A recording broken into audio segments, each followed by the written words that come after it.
Welcome. We are so glad that you are joining us this afternoon. We are going to go ahead and get things kicked off this afternoon. I'm so excited that you could join us here to learn about building better assessments to track student performance. Our agenda today, we will be going over some tips and tricks for creating assessments, new interactive item types that are available to you, gradual release for new item types, so things that you might consider for your own implementation at your district, data analysis best practices, and then we will close with some news and updates. This afternoon, myself and Emily Cram will be presenting these topics to you, and we do have a moderator on our Q&A. Love seeing that you have all jumped into the chat and are saying hi to your fellow eduphorians that maybe you don't get to see, but today you get to hear from one another and engage in this wonderful content, and we are so glad you are here. So please keep saying hi. We love to see that. We also have the Q&A. So as you have questions this afternoon related to our topic, please drop those in the Q&A that will be moderated so that we can respond to those questions. For the chat, continue using it as you are right now for general information to connect with one another and hold conversations outside of the questions that you might need answered. And we're going to go ahead and encourage you to continue using that chat for those conversations with a little icebreaker. And we would love to hear from you. What is your favorite thing about starting back to school? For Emily and I, this is things like going back to school shopping, getting those nice school supplies. I actually recently picked up a little mini easel pad so that I can draw out ideas and represent topics before I take it to that digital content world, which that's just a lot harder and slower for me to create sometimes. And organization, getting all those fun things. So please let us know in the chat, what is something you look forward to with the start of school season? Seeing shopping, seeing your friends, the students, and the excitement, the energy that you feel when you enter campus. Love seeing what excites you about start of school. So we are going to go ahead and continue forward. Thank you all for sharing those lovely thoughts with us. Okay, I'm going to take the first part of the agenda today, and we're going to talk about tips and tricks for creating assessments. And a lot of these are just things to remember, or hopefully some great ideas if you didn't know about some of these. And we do have two different assessment types that we will talk about today as well. So here are some of my favorite things that every time I do a training, I really try to reiterate. And the first is naming configuration. So when you're creating an assessment, I have mine written over here in the box that I always try to provide is add the school year, your grade, your subject, and then maybe the topic of the assessment. And so a lot of times we see that naming configuration is not established, and that's okay, but it makes your life a whole lot easier when it is. It's a lot easier to search and find assessments, the organization patterns there, and then it makes data analysis very simplistic as well. So we always recommend that as a district, as a campus, however you look, come up with that naming configuration. I promise it does make your life easier. The next are, a lot of these are fairly new. The next three are new, but we also have the ability to attach reference documents to an assessment.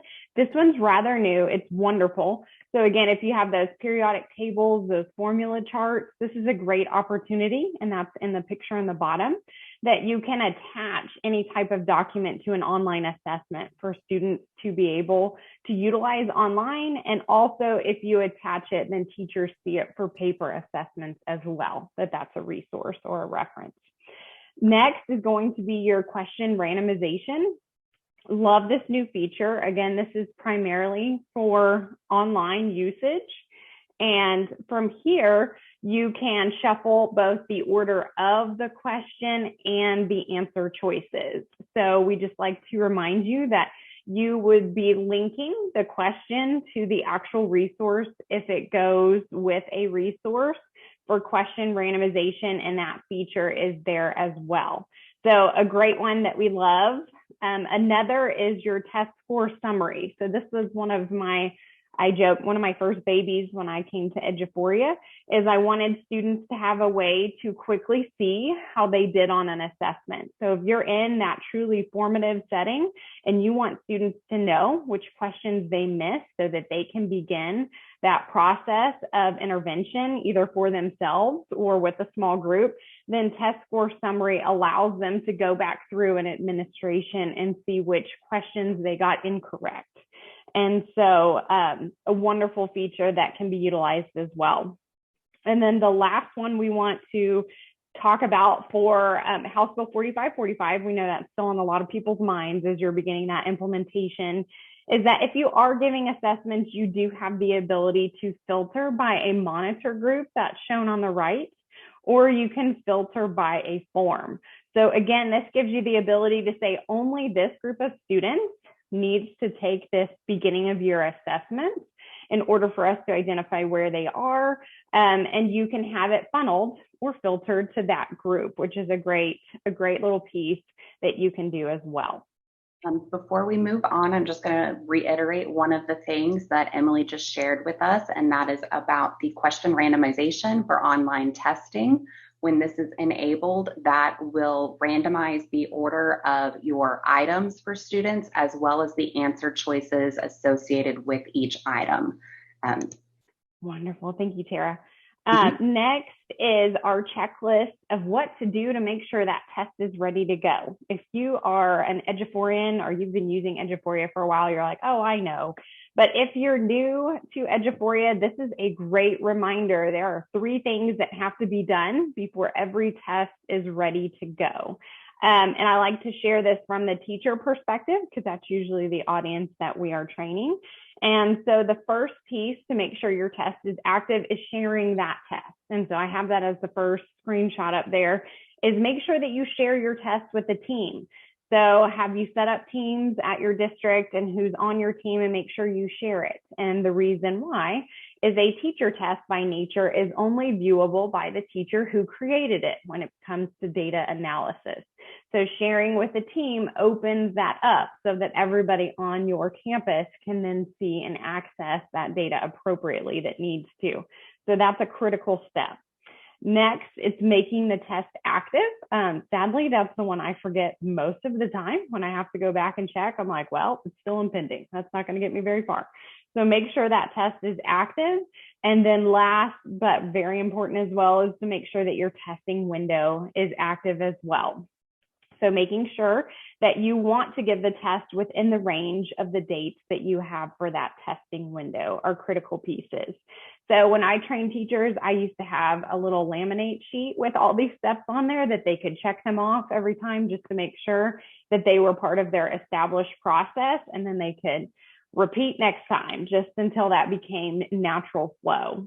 And then the last part that we like to remind you of, I try to say this every time I talk to a district recently, is that student supports are becoming a lot more heavily utilized for online testing. And so if you are using student support and you're enabling these features, make sure that you mark your test active right before that testing window. Sometimes I've been in the habit in the past of making the test automatically active as soon as we are done editing the test. But in this case, if you want your student supports to be the most up to date, meaning the most up to date based on your import that you're doing or based on what you're marking down in ARD meetings, then you wouldn't want to make that test active until right before that window, and it's going to grab all of that new student support information so that it is accurate. Yay, and I just saw a shout out for Test Town and our file import from them. Very helpful. Yay for that. As we move into some other tips and tricks that are helpful, I love the test summary panel. I often joke that I am a data nerd, but I do love the test summary panel. And it becomes more important as we're navigating through creating tests. One of the new things is that No more than 25% of the test can be multiple choice moving forward. So this allows you to see within a quick glance those types at the very bottom. So how many do I have of each of those types of questions, so I can really get a good gauge on how many multiple choice questions I have. And again, it gives you that information as far as standard coverage. So what standards am I assessing on this test? Was that my intention? Was to focus on these? Was I making it more broad? And then last but not least, those DOK levels. I'm one that I absolutely love the depth of knowledge and what that brings to the assessment, and more importantly, the data analysis associated with the assessment. So if you're not as familiar with depth of knowledge, you might be thinking, why in the world is that so important? And that perfectly leads us to the next slide. So when we're talking about depth of knowledge, I always break it down for teachers and make it very simplistic. There's 3 levels of depth of knowledge we can truly assess. And so when you're talking about these 3 levels, you can think of them as easy, medium, and hard. And so if you're really trying to decide, what am I assessing on this assessment, then depth of knowledge is the great place for you to focus on. So if, for this example right here, if the purpose of your assessment is to make sure students understand just the basics, the fundamentals, really they're able to regurgitate those facts for you, then your depth of knowledge for your assessment would be really that DOK level 1. They're just able to tell you just some general facts about what you've been teaching. And that's appropriate. That is appropriate to have an assessment. If that's what you taught, it's just entry level, then that depth of knowledge level 1 is appropriate for your test. And you may want to glance down at that panel and make sure that the depth of knowledge is consistently at level 1, based on how you've marked your test or based on how you've brought in item bank questions. Then if we go into another example, if the purpose of your assessment is, hey, I've already taught depth of knowledge level 1, I've taught them those general facts. Now I really need to know if students are able to apply those general concepts in one way or in more than one way. Then you may be truly getting into a depth of knowledge that's a level 2 or a level 3. And again, completely appropriate for your assessment, depending on what you are trying to discover from this actual assessment. So why in the world is that important? I kind of already alluded to this, but what we love to say over and over again at eduphoria is that the educator is the one who is the most in touch with being able to draw those conclusions from the assessment. So however the educator creates the assessment to be able to draw those conclusions makes you successful. So if you are able to come up with conclusions that lead to instructional practices, then hey, your test was everything that you needed it to be, which I think is perfect segue for Tara. Yes, it is. Okay, so now we're going to be talking about our interactive items that are available in the system. So we have a brief preview of them here: hot text, drag and drop, inline choice, and text entry. We are going to dive right in with hot text first. In a lot of ways, this can really align to what Emily was sharing about DOK1. These might tend to be a lower level identification for students. And maybe we're looking at things like a rhyming, that they're trying to group things.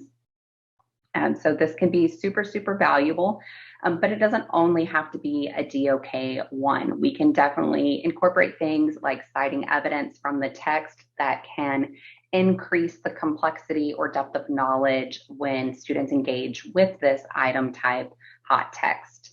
Another strategy that could be really powerful, not only for students to demonstrate their understanding, but for us to gain some insight into student performance, what they understand about a concept, is to pair an item like hot text by following it up with something that is open-ended. So again, this would be a way for us to kind of step through the levels or the depths of knowledge levels with our students to structure the content that we are having them respond to with these multifacets. So having something more at that identify level, then maybe some citation of evidence, and then following that up to hear some of their own created thoughts through something that's open-ended. So there are some small examples here of how you might implement a hot text item for students, and we can see some of these are more complex than others in what they're asking and how students are expected to display that appropriate response. Next, we are going to look at Inline Choice. So with Inline Choice, this is going to provide support again for identifying things like utilization of vocabulary within the correct context. So it's not just what is this term, what does it mean? We have context to represent that. This is also a great opportunity within mathematics for students to make a problem true. So we have an example here where we have a formula and students are going to pick the values or maybe even variables that will make this a true statement. So again, adding some complexity based on maybe how many times students are responding within the item in order to be correct. So essentially we have a series of multiple choice, like fill in the blank for our students where they are evaluating these ideas to make the statement true or to make it make sense. And this can also be deeply connected with things like a resource where they're having to pull information and find the most correct avenue to represent within the item itself. And again, these can be followed up with something like text entry. So this first example we see on the top right, we have that inline choice, and then it's followed up by a text entry where students are going just a little bit deeper, providing us more information to their levels of understanding of the content. And then next, we will look at multi-select or multiple selection. So these are really great questions for students to apply reasoning or logic to a set of answer choices. So this is very similar to multiple choice, but instead of one designated correct answer, we have potentially multiple correct answers that the student may designate. This is going to be great for them evaluating answer sets. So we can see several different examples here where maybe we have lots of opportunities for multiple correct answers. And so the student can identify, going through those different thought processes to identify that more than one thing makes this a true statement. So here are some great examples of how that might be applied and implemented for multi-select. Hey, wonderful. As we move into constructed response, I'm going to pause for a second and just make sure that I reiterate, Tara and I are really going through each of these item types to give you kind of that broad overview so that maybe you're not as overwhelmed with these new question types and how you use them and what information that they're providing you. So we're really kind of giving you an overview picture and then perspective for how these can be utilized for best instructional practices moving forward. Because really the question's only as great as what you're able to take away from it from data analysis purposes. That's really kind of the scope that we're coming from. So in that respect, when we talk about constructed response, this one is going to be the most open, obviously, and you get to see and hear student voice, which is why I absolutely love constructed response. When you truly want to see the level that a student owns and knows information, they are able to provide you with that reasoning and rationale from their point of view. So it's great.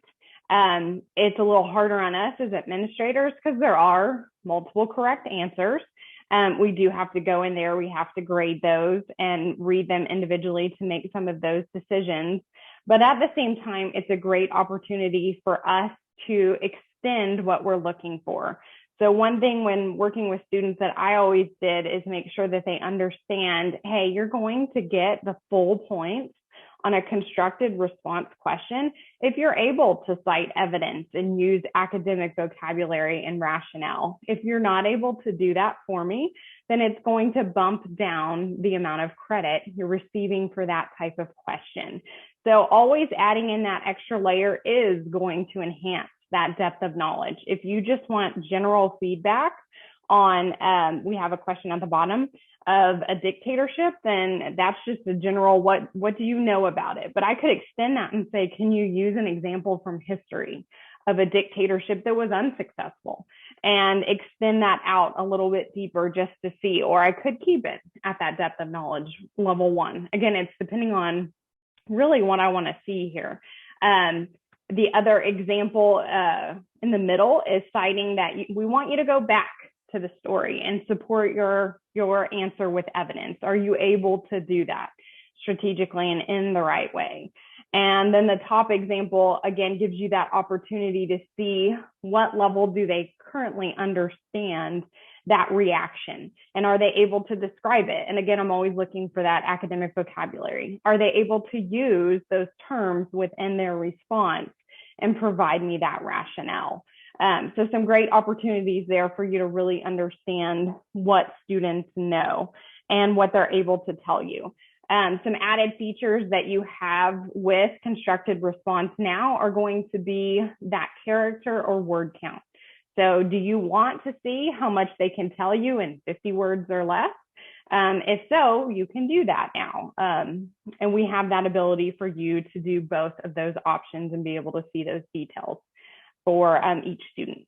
Next is drag and drop, and this one's hot off the press. So this one was just released and is available now for you to create drag and drop questions, as well as grab some of those from item banks as well. And what we love about this question is it really does stretch that thought process and say, okay, a student does have to be able to identify information and then organize that information. So how does that information all fit together? So that by nature is really giving you a higher level of DOK, because I have to know this information and I have to know how to apply it. So what does that look like? Again, we love drag and drop because a lot of you, it's closely related to instructional practices you did in the classroom and activities that were hands-on. So this one really takes that to the next level in an assessment for you to see how a student does.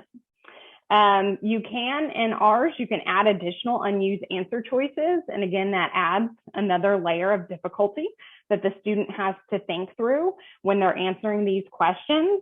And you can also, you can see in some of our examples, I've been really excited. I have a third grader right now who is learning place value. And so I created some of these questions. And of course, you know, I asked her to answer them for me. Why would I not? But allowing to see, do you know place value, but do you know it when I'm asking you to have all of the terms and to put them in the right order? So that's a different layer of complexity. And then you can add on another step. What number did you actually create by putting 5 in the tens place, and so on and so forth. So I love that element of drag and drop to be able to extend that knowledge.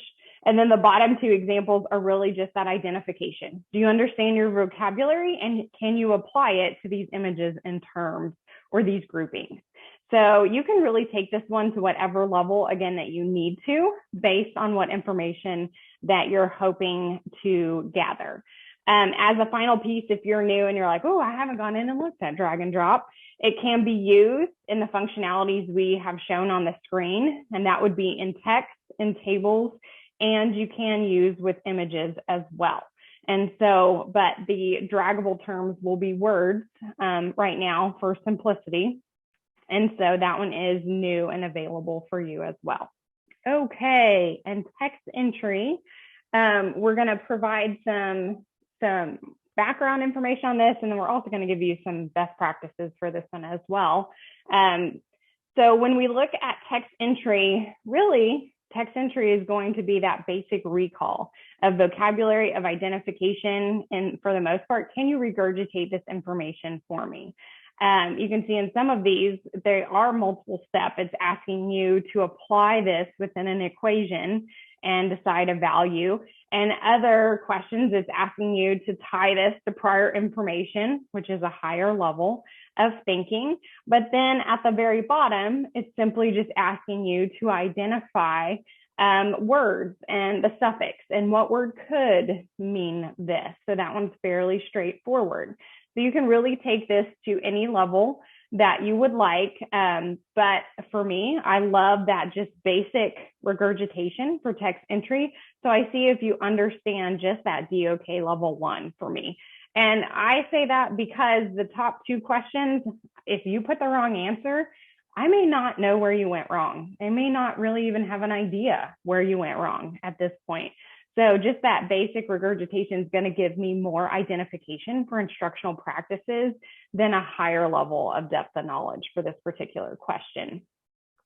Some basic tips and tricks for this one are going to be that if you have 3 words or less as your text entry answer, then auto grading is going to be a great feature for you to use. It will automatically auto grade your answers from your students. It will take out things like spacing and capitalization. Those will not count against the student. It will still auto grade correct. However, if the spelling is incorrect, then that will be marked wrong. And so for some students and some of your policies at your district, 3rd graders, 2nd graders may not be counted against for spelling at this point. So we just wanted to reiterate, you do have the ability at the test level to enable that spelling assistant. So maybe then your auto grading will be a little bit more fluid and you won't have to go in there and just correct or override for auto grading due to spelling. All right, so now Tara's going to talk to you about gradual release for these items because that was a lot of information. So how do you want to start taking these questions so that you can apply them to your everyday practice? Okay, so we have some ideas that we are excited to share with you, and we know the school year has started and many of you are using these items already and you are implementing them in a strategic manner.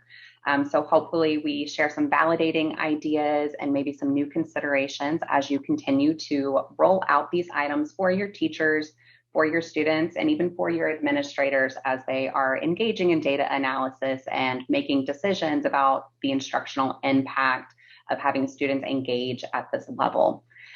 So one of the things to keep in mind, we are preparing for things that are relatively unknown. So I'm seeing some questions in the chat related to scoring and alignment with TEA for certain things, seeing that some new information might be available. Our communications with TEA, scoring might not always be directly aligned. It will always be taken into consideration how the state is framing things, but just flow, things might adjust.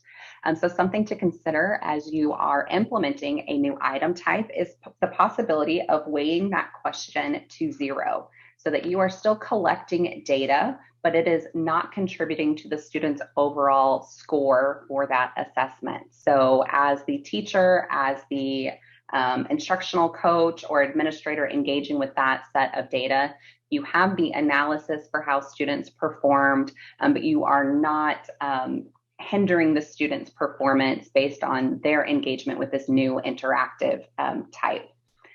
So another example is with text entry. This can be used for numeric responses as well. So we saw some examples for that text entry, including a numeric value for students instead of having them write out a word. And this might be a great way for some of our younger students that spelling might be something that is still a challenge. They're working on that. They might be able to engage with text entry more through a mathematical lens than through their language acquisition. Another route that you might be taking or considering is implementing one interactive type at a time, making sure that your instructional practices are supportive of this new item type, that students are seeing examples of this before they engage, especially in a summative manner with an assessment. and that this can mimic your classroom instruction. So I think the drag and drop is a great example. I know in my classroom, we would get out the hula hoops and make Venn diagrams, and we would physically move around and place things in the correct location and have analysis and build consensus around our ideas. I see drag and drop as a great extension of that for your assessment platform to help students practice something tangibly through your instruction and then reproduce that through their assessment platform. And so that's one example of how that could look. We want to caution you from using all interactive response items at once on an assessment. We know there is guidance from TEA about how they plan to align these to certain content areas. As you are constructing your assessments with interactive responses, you're not limited to that frame from TEA. So if something TEA might not apply it to math, but it's an appropriate fit for your district instructionally, that's something you have the allowance to do. We just want to caution that as students and as teachers are learning how to build and apply these item types, that we don't overwhelm either party by having an assessment that has too many interactive response types while we're still learning how to monitor that engagement.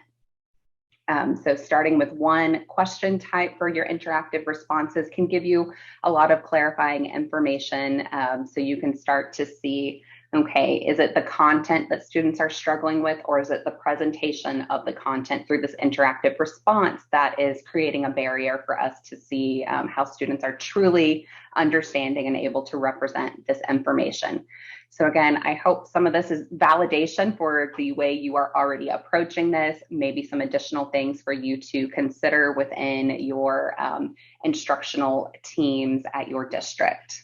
And again, we have that question that Emily framed for us a few minutes ago. What is important about all this? Why are we spending time here today? Because we know you are engaged in making these conclusions about student learning through things like your assessment results. And we want you to be able to remove those barriers to really focus in on what students know, what students are able to do. And we don't want how the assessment is designed to be the reason that your data looks a certain way. We want it to really be a reflection of the student's knowledge and understanding at that point in time. Wonderful. And before I go into data analysis best practices, I did see a question that came in related to weighing a question and what are the implications of weighing a question at 0 according to data analysis. And it's absolutely nothing. You still have the full data analysis, even if you weigh a question at 0. It just no longer counts against that student in the grading for the assessment. So again, it just evens that question out. It was worth no value for the grade of the assessment, but for data collection, it's still very, very powerful to start seeing how students are interacting with that question. If that's something they need more instructional exposure to, very, very powerful while not counting it against the student on the credit earned associated with the assessment. So hopefully that helps you with that particular question. As we move into data analysis, we're going to cover some reports today that I absolutely love. Each one of these I usually go into when I am training teachers, and this first one I usually, even from the non-huggers, I get someone who wants to hug me when I show them the incorrect response report. And so that is the first place that I guide teachers. And so when you're looking at an incorrect response report, and this is one of those just stable reports that we have in the report section, you can quickly see and start diagnosing two things. You can diagnose which questions were missed the most abundantly on the assessment, and you can also quickly assess and see which students were associated with missing that particular question. So you get concepts that students struggle with, and you get your small group setting, or you can see very quickly, oh goodness, I need to reteach this because the whole class is listed here. And so this report gives you that at a quick glance. And it is really a very simplistic report to generate. You just find your test name and you're able to pull that up. So this one is definitely a huge win, and it works with all of the new question types as well. Then as we move into a newer report, we have a constructed response report. And again, this is diving deeper into that diagnosis. And so if you want to see, hey, this particular student is struggling with this concept, how did they answer the constructed response questions I provided? Again, that gives you a whole lot more information from that student voice as to what they're thinking and what their knowledge base is. So that is a great individual diagnosis as well as a question diagnosis again. So if all of my students miss this constructed response question, I can really start looking at it by question as well and saying, what was it? Where did we go right and where did we go wrong on this particular question? So that's a great usage of that particular report. And then the last one that we'll talk about here is, this one is also fairly new as well, the student performance rubric. If you have that lead forward package with eduphoria, then this is amazing. These performance rubrics are already created in the system for you. So the template is already there for you to go grab. So if that is part of your implementation, you're like, oh, we're totally using those lead forward rubrics, then awesome. They are already built in the system for you. You just decide which standard that you are evaluating on a closer level. And then it's really designed for that intervention practice to say, okay, these students need help in this particular area, and I want to start gauging their level of independence with this particular skill set.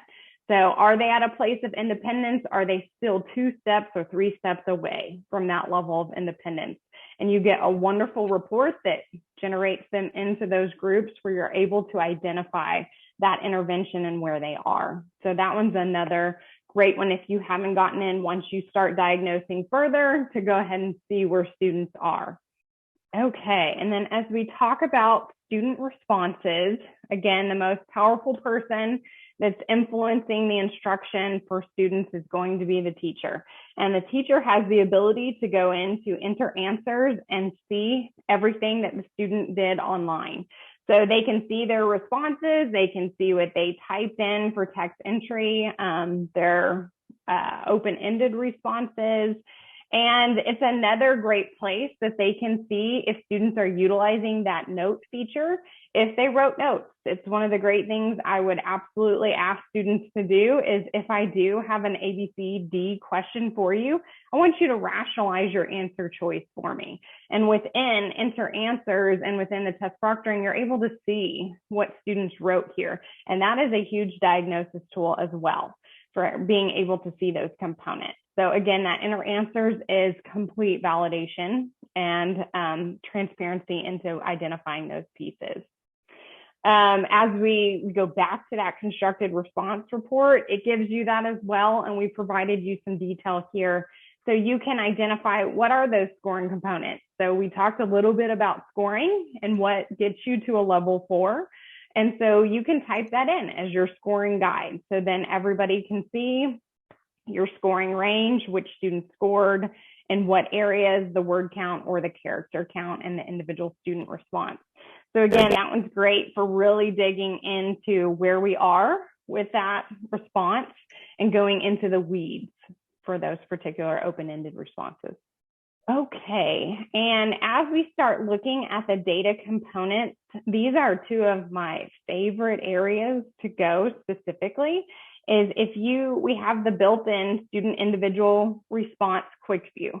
So it's already built in for you. So when you navigate to your assessment, you can quickly go to that quick view and you can see if you're at the teacher level, you get to see that top view and it's by individual student automatically. So you're going to see student names and what answer choices they put for each one of the questions and how that aligns. So that gives you a great individual perspective, but you can also summarize the view by teacher or by course.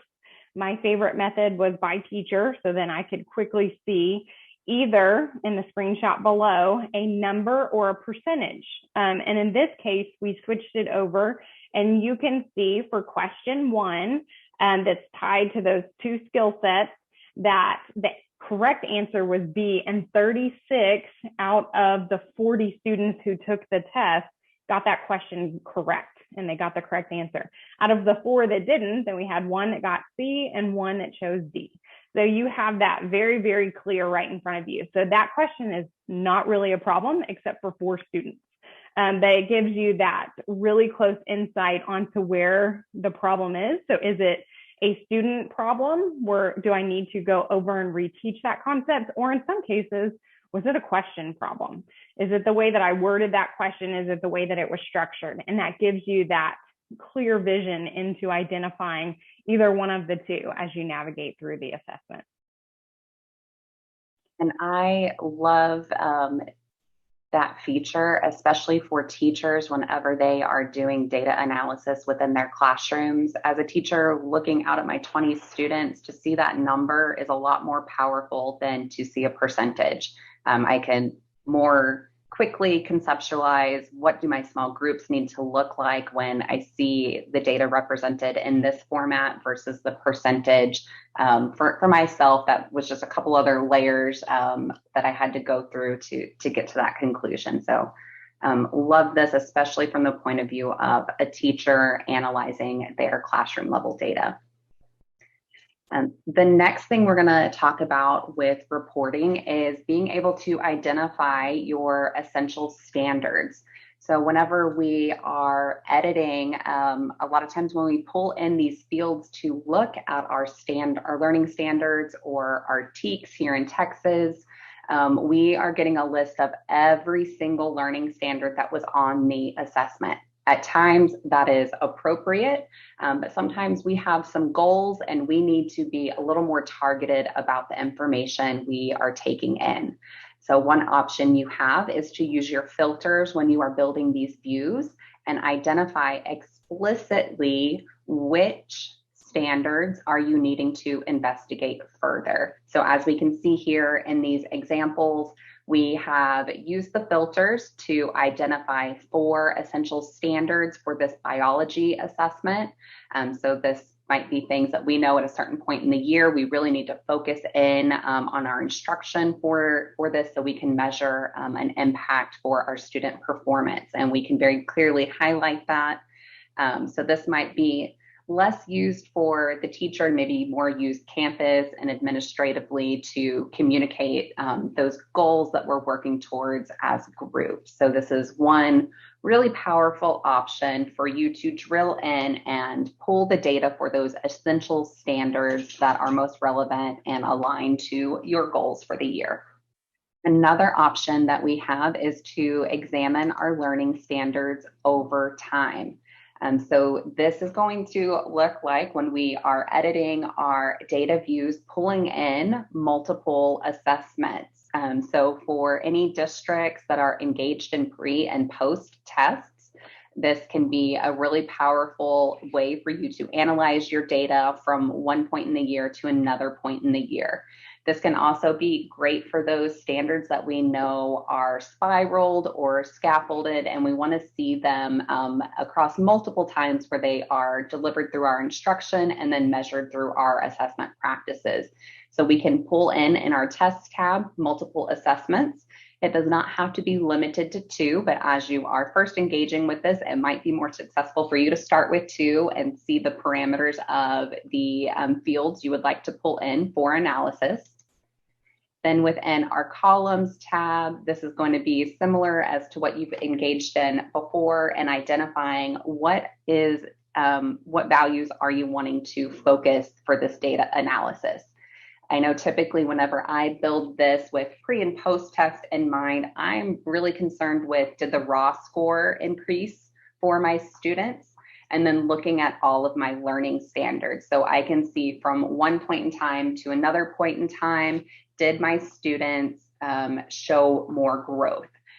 Once you generate this, you can use a color comparison tool and you'll have your assessment side by side, and it will quickly color code that to show you where students showed progress, where they stayed the same, and where they showed regression. So this can be really powerful, kind of an overview for you to see which standards am I instructing and students are able to learn that at point A and still demonstrate that at point B over time. So that can be a really powerful layer as you are bringing in multiple assessments into one data view.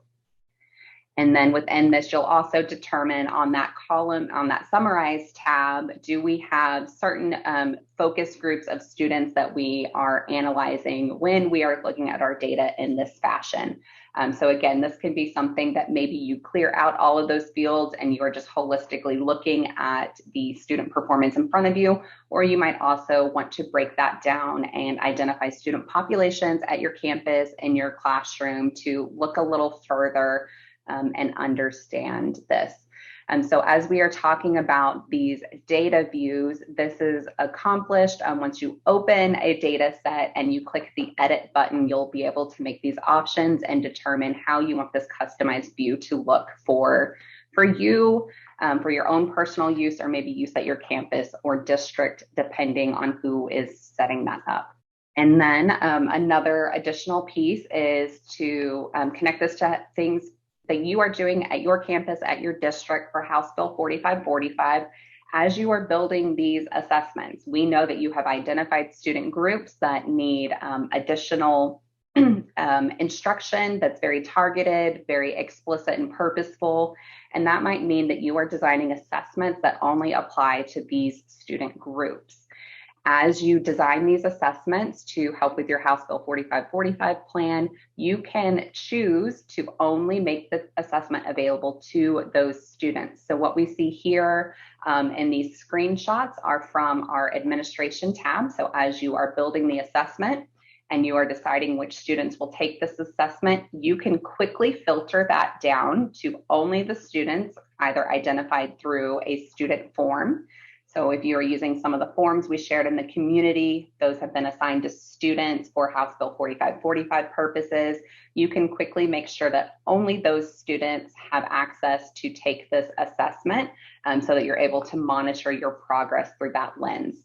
The same is true for monitor groups. So if you have gone into Axiom or your data in another fashion and identified your students that are needing this additional instruction, you can quickly make sure that only those students are taking this assessment and that you're able to monitor their performance over time. So this is super, super handy. Instead of assigning something to all students and filtering down to these student groups, you can start by filtering to these student groups, and then your assessment data is only relevant for those groups that you're engaging in this targeted instruction and intervention with. Which is wonderful, but it is also available in data analysis for you to filter down by those groups as well. So either component can get you there, which is great when you're analyzing previous data where you didn't have identified students, and you can easily filter to a monitor group under data analysis as well. So those are some great features you get by creating groups. Is multiple facets of being able to minimize an assessment to that group or analyze data by that group as well.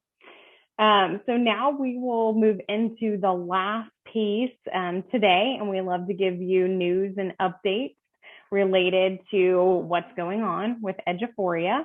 And so some of the first pieces that we really like to be transparent and talk to you about is we do listen to you as educators, and a lot of you who know me know that I reach out to you and call you as my educator friends and ask you to help me with things that are going on and to help guide what we're doing. So we're always that open ear.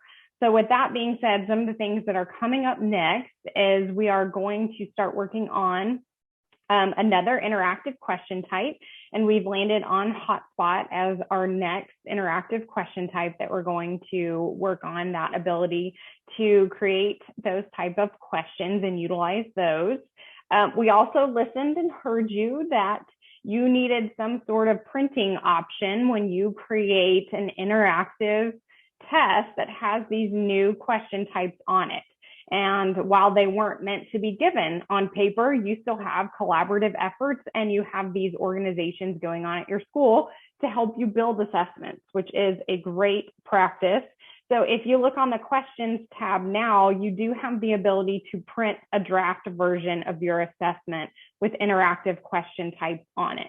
So you can create those interactive groups, that collaboration for you to go through while creating assessments. So that is available. We tried to listen to you with that one.